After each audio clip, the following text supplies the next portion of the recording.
नमस्कार. मी शिवाजी पोपटराव कवडे, कोकमठाण कारवाडी. हा survey number 57च्या 3मध्ये उभा आहे. ही पाण्याची परिस्थिती पूरस्थिती निर्माण झालेली आहे आणि सोयाबीनच्या पिकामध्ये पूर्णपणे पाणी झाल्यानं 100% या पिकाचं नुकसान झालेलं आहे. हे बघा, पाणी वाहत आहे. दिनांक 27/9/2025 रोजी कोपरगाव तालुक्यात ढगफुटी झाल्यानं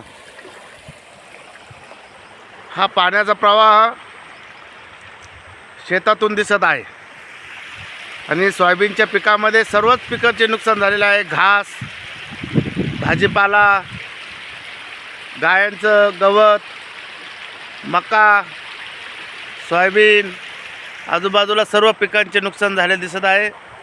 या मळे नाल्याला फुल पाणी आलेलं आहे. 100% नुकसान झाल्यानं घराघरात पाणी घुसलेलं आहे आणि मी आज ज्या क्षेत्रात उभा आहे त्या क्षेत्रामध्ये कमरा एवढं पाणी आहे.